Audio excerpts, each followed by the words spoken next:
BJP एक जुमला party है जो कहती कुछ है करता कुछ है।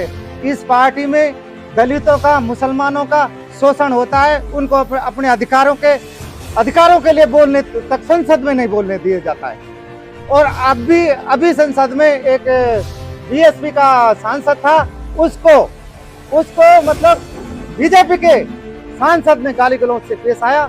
जो भी अपने अधिकारों की मांग करता है उसको दबा दिया जाता है। ये मतलब बीजेपी की नीति है। सूरज है, चंद्रमा है।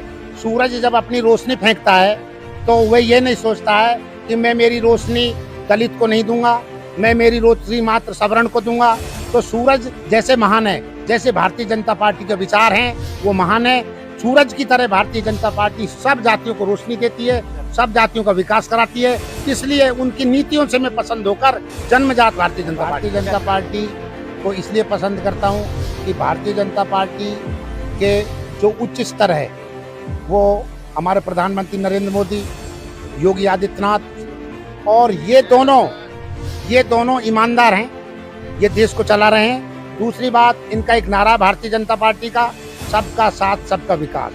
भारतीय जनता पार्टी के अंदर कोई जातिवाद नहीं है, कोई भेदभाव नहीं है और जो भी विकास किया सब जातियों का किया, 36 कौम का किया। भारतीय जनता पार्टी की जो विचार हैं वो एक ऐसे हैं जैसे भारतीय जनता पार्टी और नरेंद्र मोदी और योगी आदित्यनाथ ऐसे समझो जैसे सूरज है, चंद्रमा है।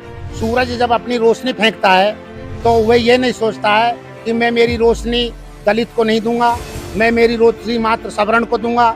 तो सूरज जैसे महान है, जैसे भारतीय जनता पार्टी के विचार हैं वो महान है। सूरज की तरह भारतीय जनता पार्टी सब जातियों को रोशनी देती है, सब जातियों का विकास कराती है। इसलिए उनकी नीतियों से मैं पसंद होकर जन्मजात भारतीय जनता पार्टी को पसंद करते हैं, क्योंकि ये सबका साथ सबका विकास कांग्रेस पार्टी चाहती है। बीजेपी एक जुमला पार्टी है जो कहती कुछ है करता कुछ है।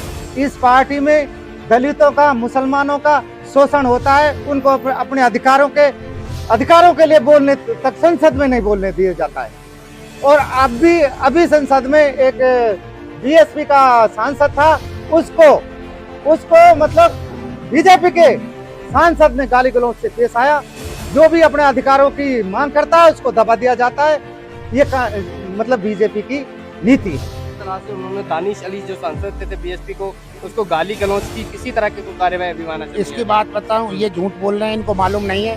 भारतीय जनता पार्टी ने दलित को राष्ट्रपति बनाया, आदिवासी को राष्ट्रपति बनाया। भारतीय जनता पार्टी एक ऐसी पार्टी है जो दलित को और आदिवासी को लेकर उच्च पदों पर बैठाया। कांग्रेस ने अभी तक कोई भी दलित राष्ट्रपति नहीं बनाया, कोई भी आदि राष्ट्रपति नहीं बनाया। कांग्रेस पार्टी ने जो भी भला किया, जो ज्यादातर सवर्णों को किया, और भारतीय जनता पार्टी सब जातियों को चाहती है। अच्छा, अभी वो संसद में ऐसा कुछ नहीं हुआ, इनको पता नहीं। ठीक है, सर्वोच्च पद पे इन्होंने बीजेपी ने राष्ट्रपति को नियुक्त कर दिया, तो उसको नया संसद भवन हुआ है, उसका मतलब शिलान्यास होता, चाहे वो शुभारंभ होता तो राष्ट्रपति को बुलाते, जबकि उस पर राष्ट्रपति को न बुला के खुद मतलब वो प्रधानमंत्री आया। क्यों? मतलब उसको बिठा दिया, फिर उसका अधिकारों का हनन किया। प्रधानमंत्री का जो क्षेत्र है, प्रधानमंत्री कार्यपालिका के अधीन आते हैं, राष्ट्रपति न्यायपालिका के अधीन आते हैं। कोई भी शिलान्यास करना ज्यादातर जवाबदेही प्रधानमंत्री की होती है। इन्होंने क्यों आरोप नहीं लगाए? ये कोई भाजपा ने कोई नई परंपरा नहीं निकाली है। इससे पहले भी कांग्रेस के प्रधानमंत्री रहे हैं, उन्होंने शिलान्यास किया था। कहीं भी राष्ट्रपति ने कोई शिलान्यास नहीं किया। अब ये तो एक जुमलेबाजी है कांग्रेस। वो मतलब जोशी भी कह रहा है ये नई संसद भवन बना है, ये तो कई फुट नीचे है जो पुरानी जो धरोहर है। इन्होंने तीनों लोगों में भ्रष्टाचार किया है, इतिहास गवाह है। और कहीं आप रिसर्च करके पूछ लो, बोफोर्स घोटाला, कॉमनवेल्थ घोटाला, हर जगह इनको घोटाला है। और अब राजस्थान के अंदर भी इन्होंने जो जल मिशन जो योजना लागू की गजेंद्र सिंह शेखावत ने, जो पानी दिया, उसमें भी अरबों खरबों का घोटाला है। जांच की जाए तो तमाम अधिकारी, तमाम नेता जेलों की सलाखों में होंगे। इतना बड़ा भ्रष्टाचार जल मिशन में किया है। अब मान ले कह रहे हैं कि बस सर्वोच्च स्थान पे बैठा दी, वो क्या नाम है, अरे मुर्मू, तो उसको बैठा तो दिया लेकिन उसको बोलने तक नहीं दिया जाता है। अधिकारों का हनन होता है, बैठाने से क्या फायदा?